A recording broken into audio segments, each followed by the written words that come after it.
हमने अभी पढ़ा था गति का द्वितीय नियम। द्वितीय नियम यह बताता था कि किसी भी वस्तु का जो संवेग होता है उसके परिवर्तन की दर उस पर लगने वाले असंतुलित बल की दिशा के बल पर समानुपातिक होता है। तो अब हम मानते हैं कि कोई वस्तु है जिसका द्रव्यमान जो है वह m है, वो एक निश्चित दिशा में गति कर रही है और जो निश्चित दिशा में वो गति कर रही है किस वेग के साथ कर रही है, वो कर रही है u। ठीक है, तो ये हो गया आपका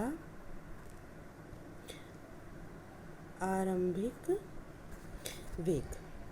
ठीक है, उस पे t समय तक एक t समय पर उसको t समय यानी t सेकेंड पर उसको एक बल लगा। ठीक है, बल जो होता है उसको हम F से डिनोट करते हैं, फोर्स, इतना उसे बल लगा। अब बल लगने पर क्या हुआ, उसके वेग में परिवर्तन आ गया। तो उसकी जो पहले स्पीड u थी, अब उसका जो वेग हो गया उसका, यानी कि जो अंतिम वेग हुआ वह हो गया उसका v। ठीक है, तो इसका मतलब उस वस्तु का जिसका द्रव्यमान m था उसका वेग पहले u था, लेकिन जब उसको t सेकेंड पर f बल लगा तो उसका अंतिम वेग हो गया v। इसका अब संवेग में वस्तु का प्रारंभिक वेग, तो उसका जो था प्रारंभिक यानी शुरुआत में जो उसका संवेग था, संवेग का फॉर्मूला मैंने आपको क्या बताया था, p = m v। लेकिन हम प्रारंभ की बात कर रहे हैं तो उस समय v यानी कि वेग कितना है, u है, और ये प्रारंभिक संवेग है, इसे हम p1 से डिनोट करते हैं। अब बल लगने के बाद जब उसके चेंजेस आए तो उसका अंतिम संवेग हो गया p2 = m v। अब गति का द्वितीय नियम में अंतर बताया जाता है, यानी कि संवेग में परिवर्तन बताता है गति का द्वितीय नियम। तो संवेग में परिवर्तन क्या आया, अगर मानिए पहले किसी के पास 10 टॉफ़ी थी और बाद में उसके पास 12 टॉफ़ीज आ गई, एक और बच्चे ने दे दी, तो उसके परिवर्तन कितना है, 2 का परिवर्तन आया। कैसे निकाला, 12 घटाकर 10।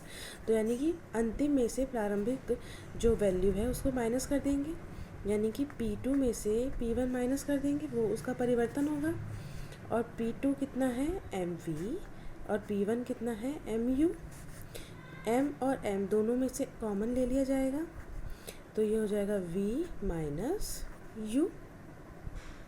ठीक है बेटे, अब इसकी जो दर है, परिवर्तन की जो दर है, ठीक है, दर यानी रेट, किस हिसाब से वो परिवर्तन आया है, यानी कि यहाँ पे अब समय की बात हो रही है तो इसे हम समय से भाग कर देंगे, परिवर्तन और उसकी दर, यानी ये जो परिवर्तन आया है इस समय पर आया है, उसे हमने t से भाग कर दिया। अब हमारा जो गति का दूसरा नियम है, गति का दूसरा नियम हमें क्या बताता है, गति का दूसरा नियम बताता है कि जो बल है, जो उस पर बल लगा था F, वो संवेग के समानुपातिक है ना। संवेग में परिवर्तन की दर, तो जो बल है वो संवेग की परिवर्तन की दर दोनों आपस में समानुपातिक है, यानी जो आपका बल है वो आपका समानुपाती है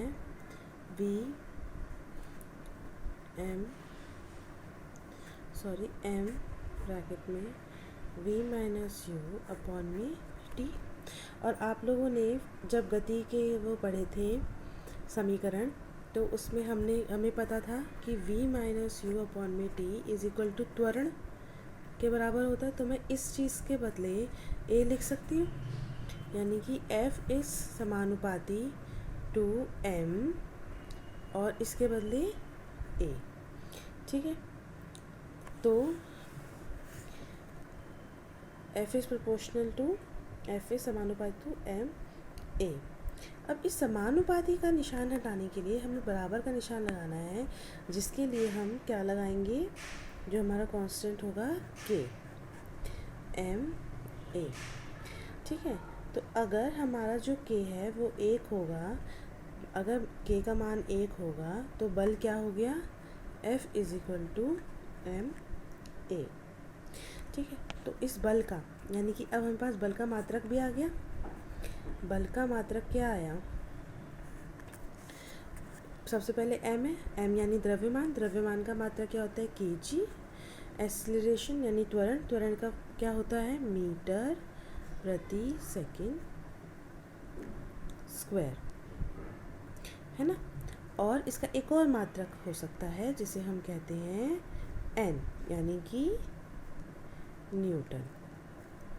ठीक है, तो अगर आपसे पूछते हैं बल का SI मात्रक क्या है, अगर न्यूटन लिखते हैं तब भी करेक्ट आंसर है, और अगर आप kg मीटर पर सेकंड स्क्वायर लिखते हैं तो भी करेक्ट आंसर है।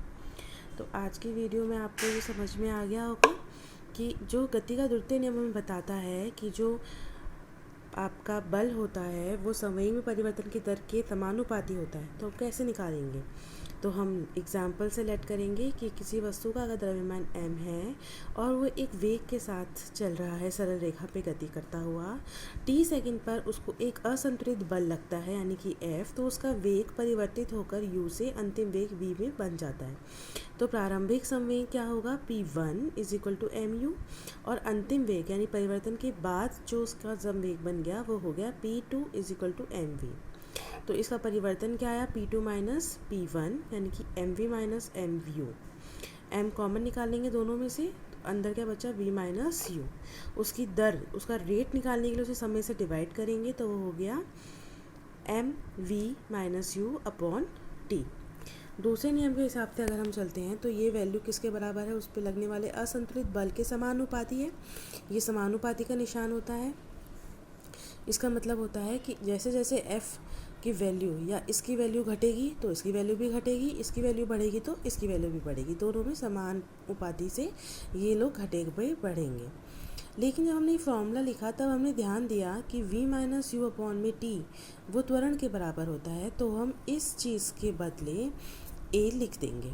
ठीक है बेटा, अब यानी कि एक फॉर्मूला हमारे पास और आ गया बल का कि F is proportional to ma। अब प्रोपोर्शनल का साइन यानी समानुपाती का निशान हटाने के लिए बराबरी का निशान लगाते हैं और एक कांस्टेंट लगाया जाता है k, वो उसकी वैल्यू 1 रखी गई, तो वो F is equal to ma हो गया। अब हमें ऐसा ही मात्रक निकालना है बल का।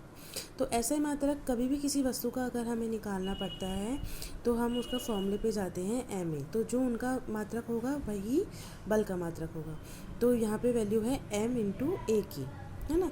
तो m का ऐसा ही मात्रक हुआ kg और त्वरण का मात्रक हुआ मीटर प्रति सेकंड स्क्वायर। तो बल का मात्रक बन गया kg मीटर प्रति सेकंड स्क्वायर या फिर न्यूटन, जिसे हम कैपिटल N से डिनोट करते हैं। आप लोग इसको एक और बार पढ़िए, देखिए और समझिए, नोट डाउन भी आप